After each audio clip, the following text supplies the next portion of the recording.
Olá a todos e a todas, meu nome é Paula, eu sou engenheira ambiental e sanitarista, faço doutorado em saneamento, meio ambiente e recursos hídricos na Universidade Federal de Minas Gerais. E hoje a gente vai conversar um pouquinho sobre um dos meus temas de pesquisa de mestrado, que é a recuperação de metano dissolvido do efluente de reatores anaeróbios através de contactores de membrana. Junto comigo vai apresentar nesse vídeo o Eric, que é o meu colega que segue no doutorado pesquisando esse tema. Bom dia, é um grande prazer para mim estar hoje aqui com vocês. Meu nome é Eric Centeno Mora, eu sou oriundo da Costa Rica e eu sou doutorando desde o ano 2018 do Programa de Saneamento, Meio Ambiente e Recursos Hídricos da Universidade Federal de Minas Gerais. Como já foi abordado em outros vídeos, desde o ano 2010 e particularmente graças ao trabalho do professor Cláudio Souza durante seu doutorado, a problemática do metano dissolvido nos efluentes de reatores anaeróbios tratando esgoto é bem conhecida. O metano dissolvido vai sair com a fase líquida do reator anaeróbio, produzindo diferentes impactos. Primeiro, uma perda significativa do potencial energético da ET. Segundo, uma emissão de gases de efeito estufa importante. Lembremos que o metano é um gás de efeito estufa 28 vezes mais potente do que o dióxido de carbono. E terceiro, esse metano vai se misturar com oxigênio da atmosfera, possibilitando a formação de atmosferas explosivas, principalmente em ambientes pouco ventilados. Os contactores de membrana são uma tecnologia de separação com membrana desenvolvida nos anos 1990, muito usada atualmente nas indústrias farmacêutica, médica e alimentar para a remoção ou desorção de gases como o oxigênio e o dióxido de carbono em efluentes líquidos. No caso do uso dos contactores em efluentes anaeróbios, a ideia principal seria a de remover ou ainda melhor, recuperar o metano dissolvido num gás com uma elevada concentração de metano que possa ser posteriormente valorizado energeticamente. Isso permitiria aumentar o potencial energético das ETs anaeróbias. Os contactores de membrana usam os mesmos princípios de exaustão das outras técnicas tradicionais, com a diferença de que nesse caso eu não tenho um contato direto entre a fase líquida, o efluente anaeróbio, e a fase gasosa, o gás residual, direto. Esse contato vai ser indireto e através da membrana. Normalmente, os contactores de membrana estão formados por umas 10.000 fibras ocas empacotadas dentro de um cilindro ou carcaça, onde o interior e o exterior das fibras vão estar totalmente separados.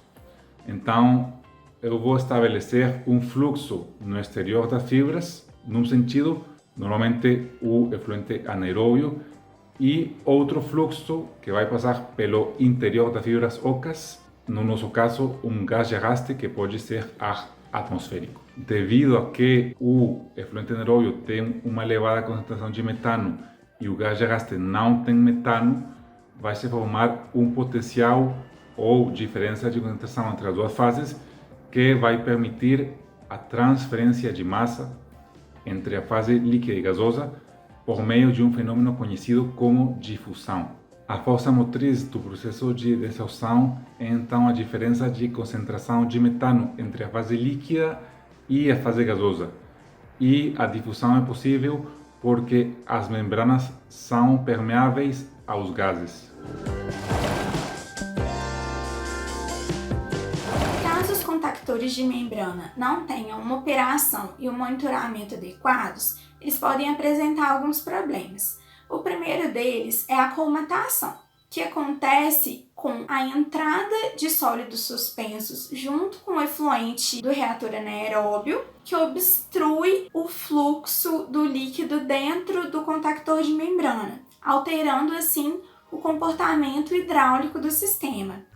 Para minimizar esse problema, são adotados alguns tipos de pré-filtração antes do contactor de membrana. Esse, inclusive, foi outro tópico que compôs minha pesquisa de mestrado.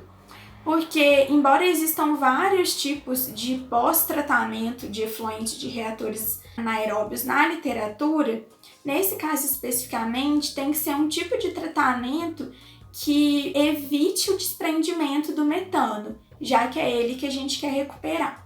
Outro problema que pode ser observado durante a operação dos contactores de membrana é a incrustação, que é o depósito de materiais na superfície da membrana, dificultando a passagem do metano através do sistema. A incrustação basicamente ocorre devido à interação da superfície da membrana com compostos sólidos, dissolvidos ou ambos.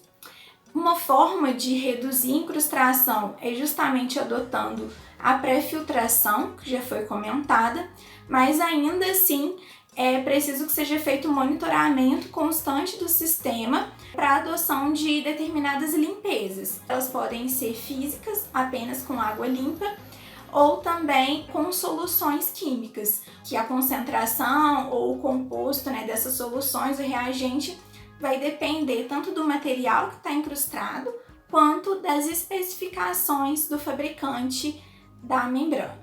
Por fim, o outro problema operacional que pode ocorrer é o molhamento dos poros da membrana. Esse especificamente acontece apenas nos casos de membranas microporosas.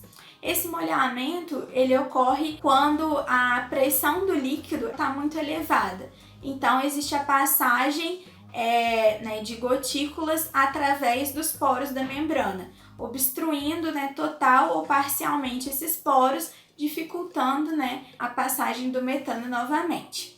Uma forma de mitigar esse problema é monitorando, controlando a pressão do líquido e reduzindo essa pressão, que dessa forma a velocidade do líquido também vai ser reduzida. Como então vocês podem observar, apesar da recuperação do metano dissolvido através dos contactores de membrana apresentar inúmeras vantagens, ela também exige um elevado nível de controle operacional.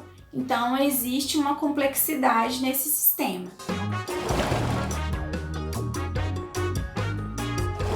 O uso de contactores de membrana para a recuperação de metano dissolvido em frentes anaeróbios é ainda um tema de pesquisa acadêmica.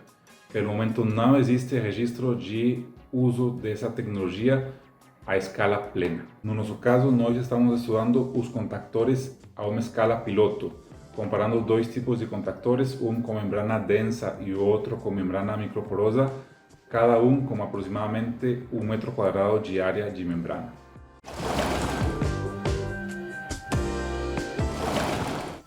A análise de custos sobre a viabilidade econômica da adoção da recuperação de metano através de membranas desgaseificadoras vai depender de vários fatores, desde o tipo da membrana, a configuração adotada no sistema, a escala da estação de tratamento, portanto a vazão de esgoto que a estação recebe, mas também de fatores como a destinação pretendida para o gás recuperado, porque esse gás ele pode ser, por exemplo, utilizado para a secagem térmica do lodo.